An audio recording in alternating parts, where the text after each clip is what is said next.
నా బంధువులు అనే లక్ష్యంతో ఎవరు చనిపోయినా వాళ్లకు మర్యాదపూర్వకంగా ప్రభుత్వం లాంఛనాలు చేసి దాన సంస్కరణలు జరుగుతున్నాయి. అది గుర్తుపెట్టుకోవాలంటున్నా. మరి మా ముఖ్యమంత్రి గారు తెలంగాణ ఉద్యమకాలను గౌరవిస్తున్నాడు, తెలంగాణ దళితులను గౌరవిస్తున్నాడు, తెలంగాణ అణగారిన కులాలను గౌరవిస్తున్నాడు, తెలంగాణ ప్రజలను గౌరవిస్తున్నాడు. మరి మీరెన్నడన్నా గౌరవించినారట? మీరెన్నడన్నా గౌరవించారా? ఏ తెలంగాణలో ఉద్యమకారులు చనిపోతే 10 ఏళ్లలో ఒక్క రోజన్నా పోయి మందరిచ్చారా? కేటీఆర్ నిన్నే అడుగుతున్నా నేను. మీరు ఎప్పుడన్నా కేసీఆర్, మీ అయ్య కానీ, నువ్వు కానీ, హరీష్ రావు కానీ తెలంగాణ ఉద్యమకారులు ఎప్పుడన్నా చనిపోతే వాళ్ళ కుటుంబాలను పరామర్శించారా? మీరు తెలంగాణ కోసం త్యాగం చేసిన బిడ్డల ఇళ్లకు పోయినరా? 1200 మంది బిడ్డలు చనిపోతే 10 ఏళ్ళు అధికారంలో ఉన్నారు, ఒక్కనాడు కూడా పరామర్శించలేదు. ఇవన్నీ నా కొడుక మొత్తం తెలుసు మాకు మీ గురించి. మీరు విషయం చెప్తున్నారు తెలంగాణ ప్రజల మీద, అది గుర్తుపెట్టుకో అని చెప్తున్నా. ఇవాళ నీతులు చెప్తున్నావు. పెద్దిరెడ్డి సుదర్శన్ రెడ్డి శివాన్ని అడ్డం పెట్టుకుని శివరాజకీయాలు చెప్తున్నారు. ఇంద్రబాయ్ నాకు అర్థం కాలే. శివరాజకీయాలు ఇంకా సెంటిమెంట్ అడ్డం పెట్టుకొని మీరు ఎన్ని అడ్డం పెట్టుకున్నా తెలంగాణ ప్రజలు మిమ్మల్ని నమ్మే పరిస్థితి లేదు. అది గుర్తుపెట్టుకోవాలి. మీరు ఎవరిని అణగారిన కులాలలో తెలంగాణ ఉద్యమం చేస్తే చనిపోతే ఎప్పుడు కూడా మీరు పరామర్శించలే. మీ ప్రభుత్వం ఉన్నప్పుడు ప్రభుత్వ లాంఛనాలతో వాళ్ళ దాన సంస్కరణలు చేయలే. మీరు ఎవరిని గౌరవించలే. మా ముఖ్యమంత్రి గారు గౌరవిస్తున్నాడు, అది గుర్తుపెట్టుకోవాలి. గద్దర్ అవార్డ్స్ కూడా ఇచ్చాము. మా ముఖ్యమంత్రి గారు నిర్ణయం తీసుకొని, తెలంగాణ రాష్ట్ర ప్రభుత్వం నిర్ణయం తీసుకొని గద్దర్ అవార్డ్స్ కూడా ఇవ్వడం జరిగింది. గద్దర్ విగ్రహం పెట్టడం జరిగింది.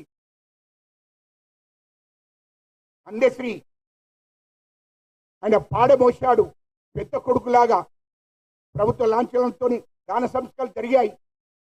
మరి ఇన్ని రకాలుగా మా ముఖ్యమంత్రి గారు అన్ని వర్గాలను గౌరవించుకుంటూ వస్తున్నాడు. వస్తే మా ముఖ్యమంత్రి గారిని మీరు మాట్లాడతారు. అదేవిధంగా శ్రీకాంతచారి చనిపోయాడు. వాస్తవానికి తెలంగాణ రాష్ట్రం కోసం ప్రాణత్యాగం చేశాడు. ఆయన తల్లిని గౌరవించినారా మీ 10 ఏళ్ల ప్రభుత్వంలో? మీ 10 ఏళ్ల ప్రభుత్వంలో అలా తల్లిని గౌరవించారా? కానీ మా ముఖ్యమంత్రి గారు కమిషన్ మెంబర్గా వేశాడు, మహిళా కమిషన్ మెంబర్గా. ఎన్నడన్నా మీ 10 ఏళ్లలో ఆమెకి ఎప్పుడన్నా ఏ పదవన్నా ఇచ్చారా? శ్రీకాంతచారిని గౌరవించారా? శ్రీకాంతచారి కోసం మీరేమన్నా చేశారా? అంటే మీ అంత విషయం మీద, మీ లోపల విషయం ఉంది. తెలంగాణ ఉద్యమకాల మీద, తెలంగాణ అణగారిన కులాల మీద మీరు విషయం నెక్కుతున్నారు. మళ్ళీ యాక్షన్ చేస్తున్నారు, యాక్షన్. అదేవిధంగా ఇక మళ్ళీ పోతే మొన్న సిక్కు లేకుండా ఇందిరా పార్కు దగ్గర విద్యార్థులతో ఇక మీడియా ముందర తిరిగితే మంచిగా ఉండదు. కానీ నేను తిట్టడం తప్పలేదు. ఇక విద్యార్థులతో ధర్నా కూర్చుంటావురా కేటీఆర్, నువ్వు నాకు అర్థం కాలే. నువ్వే పెద్ద బ్రోకర్ కానివి, పెద్ద రుచ్చ కానివి, నువ్వు పోయి అక్కడ ఇందిరా పార్కు దగ్గర ధర్నా కూర్చుంటావు అంటే మా కాంగ్రెస్ ప్రభుత్వం, మా ముఖ్యమంత్రి గారు ఇది ప్రజాస్వామ్యం ఉన్న ప్రభుత్వము, ప్రజలందరికీ కూడా హక్కులు కల్పించే ప్రభుత్వం. కాబట్టి ఏ ధర్నా చౌకునైతే ఇందిరా పార్కు దగ్గర మీ ప్రభుత్వంలో ఎత్తివేశారో, కేసీఆర్, కేటీఆర్, హరీష్ రావు మీరు ఏ ధర్నా చౌకులు ఎత్తివేశారో అదే ధర్నా చౌకులను మళ్ళీ తిరిగి మా గవర్నమెంట్ వచ్చిన తర్వాత మా ముఖ్యమంత్రి గారు మీరు ధర్నాలు చేసుకొని, రస్తారోకలు చేసుకొని మీకు స్వేచ్ఛ ఇస్తున్నామని చెప్పాడు. మరి అదే ధర్నా చౌకులో విద్యార్థులను తీసుకొని పోయి ఈ కేటీఆర్ అంటూ ధర్నా చేసిండు. విద్యార్థులను 10 ఏళ్లలో ఏ ధర్నా చౌకుల దగ్గర ధర్నా ఏనిచ్చి ధరబై కేటీఆర్, దీనికి జవాబు చెప్పు. నేను మీ డిస్కషన్ వద్దిగా.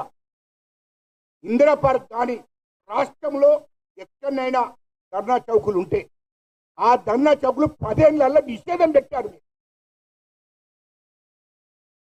మా ప్రభుత్వం, మా ముఖ్యమంత్రి గారు ఆ నిషేధాన్ని తీసేసి మీరు ధర్నాలు చేసుకోవచ్చు, రస్తారోకోలు చేసుకోవచ్చు. ఎక్కడనైనా ప్రజలకు, విద్యార్థులకు, రైతులకు, అన్ని వర్గాల ప్రజలకు హక్కు మీకుంది. ప్రజాస్వామ్యం ప్రభుత్వం ఇది, కాబట్టి మీరు చేసుకోండి అని స్వేచ్ఛనిచ్చాడు. నువ్వు పోయి అదే ధర్నా చౌక్, నువ్వు ఎత్తివేసిన ధర్నా చౌకుల్లో విద్యార్థులు వేసుకొని ధర్నా చేస్తున్నావు. సిగ్గుండాలని. ఇంకేది నల్ల డ్రెస్ వేసుకొని, నిరసన డ్రెస్ అంట అది. అరే లుచ్చానా కొడుక, నీ గవర్నమెంట్లో 10th class paper leakage, intermediate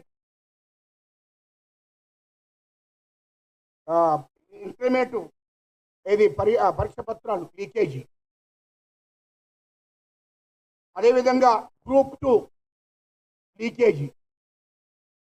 నీ ప్రభుత్వంలో ఒక్కటన్నా చక్కగా చేసినవా? విద్యార్థుల భవిష్యత్తును నాశనం చేసిన కేసీఆర్, కేటీఆర్, హరీష్ రావు అంటూ విద్యార్థులను భవిష్యత్తును నాశనం చేసిన మొత్తం లీకేజీలే. ఇది వాస్తవం కాదా? 10th క్లాస్ ఎగ్జామ్స్ రాయడానికి విద్యార్థులు పోతుంటే ఆ ప్రశ్నపత్రం లీకేజ్ చేసింది మీ ప్రభుత్వం కాదా? ఇంటర్మీడియట్ విద్యార్థుల భవిష్యత్తును నాశనం చేసింది మీరు కాదా? అప్పుడు ప్రశ్నపత్రం లీకేజ్ చేసింది మీరు కాదా? అదేవిధంగా గ్రూప్ 2 ఎగ్జామ్స్ రాయడానికి ముందు ఆ ప్రశ్నపత్రాలను లీకేజ్ చేసింది మీరు కాదా? గ్రూప్ 1 ఎగ్జామ్స్ రాస్తే 10 ఏళ్లలో పాపం అనేక సార్లు గ్రూప్ 1 ఎగ్జామ్స్ రాస్తే ఇటు రాపిస్తున్నారు, అటు కోర్టుకు పంపిస్తున్నారు. మీ పార్టీలను కోర్టుకు పంపిస్తే నాపిస్తున్నారు. 10 ఏళ్లలో గ్రూప్ 1 పోస్టింగ్లు ఎవరికన్నా ఇచ్చారా మీరు? కేటీఆర్ వీటికి జాబ్ ఎప్పుడు ఎన్నడాన్ని ఇచ్చావా? మరి నీకు ఎట్లా సిగ్గు లేదా పోయి గడబోయి విద్యార్థులతో పోయి ధర్నా చేశావు? లీకేజీలు జరిగినాయి, కేంద్ర ప్రభుత్వం లీకేజ్ చేసింది, ఇక్కడ వీళ్ళు ఇట్లా చేస్తున్నారు అని మా ముఖ్యమంత్రిని మాట్లాడుతున్నావు ఇష్టం వచ్చినట్టు. అరే మీ ప్రభుత్వంలో ఎన్నడన్నా ఎగ్జామ్స్ కరెక్ట్ పెట్టి విద్యార్థులకు ఎలాంటి ఇబ్బందులు కలగకుండా చేసిండ్రా 10 ఏళ్లలో? అది చెప్పండి. గ్రూప్ 1 ఎగ్జామ్స్ తెలంగాణ వస్తే గ్రూప్ 1 ఎగ్జామ్స్ రాస్తారని ఆశ కొద్దున్నారు విద్యార్థులంతా, యువతంతా. కానీ వాళ్ళ ఆశలు అడియాశలు చేశారు. 10 ఏళ్లలో ఒక్క పోస్ట్ ఇవ్వలేదు గ్రూప్ 1. ఇవాళ నువ్వు నీతులు చెప్తున్నావా? ఇవాళ నువ్వు నీతులు చెప్తున్నావు. వాళ్ళని తీసుకొని ధర్నా ఇస్తున్నావు. దిక్కు లేదు నీకు. వాళ్ళకు తెలియదు పాపం, తెలియకొచ్చింది అక్కడికి. తెలిసిన వాళ్ళు అయితే నీ సంగతి చెప్తున్నారు కేటీఆర్. ఆన్య నీ మీదకి చెప్పులేవడదురు. అరే 10th class exams, 10th class ఆ ప్రశ్నపత్రం ఎట్లా లీకేజ్ అయింది, ఇంటర్మీడియట్ ప్రశ్నపత్రాలు ఎట్లా లీకేజ్ అయినాయి, గ్రూప్ 2 ఎగ్జామ్స్ ఆ ప్రశ్నపత్రం ఎట్లా లీకేజ్ అయినాయి అని అప్పుడే నీ సంగతి చెప్తున్నాడా? పాపం తెలియదు వాళ్ళకు. మరి గ్రూప్ 1 ఎందుకు మీరు పోస్టింగ్ ఇవ్వలేదు? గ్రూప్ 1 ఎగ్జామ్స్ రాయించి వాళ్ళకి ఎందుకు పోస్టింగ్ ఇవ్వలేదు? 10 ఏళ్ళు విద్యార్థులు అడగాలి, యువత అడగాలి. మీరు కూడా 10 ఏళ్లలో మీరు ఏం బీకిండ్రా కేటీఆర్ అని అడగాలి. వాడు ఇలా నీతులు చెప్తున్నాడు. అందుకోసమే తెలంగాణ ప్రజలకు అన్నీ తెలుసు, విద్యార్థులకు కూడా అందరికీ తెలుసు. ఉక్కుపాదం మోపిరు కేటీఆర్, ఉక్కుపాదం మోపిరు తెలంగాణ ఉద్యమకారుల మీద, తెలంగాణ విద్యార్థుల మీద, తెలంగాణ రైతుల మీద. ఖమ్మంలో రైతులు మా మిర్చికి అంటే మేము పండించిన పంటకు గిట్టుబాటు ధర ఇయ్యమని చెప్పి ధర్నా చేస్తే వాళ్ళకి బెడీలేసి జైలుకు పంపించిండ్రు. అది గుర్తుపెట్టుకో కేటీఆర్, అన్ని మర్చిపోలే. ఉక్కుపాదం మోపిర్రు మీరు. అందుకోసమే మిమ్మల్ని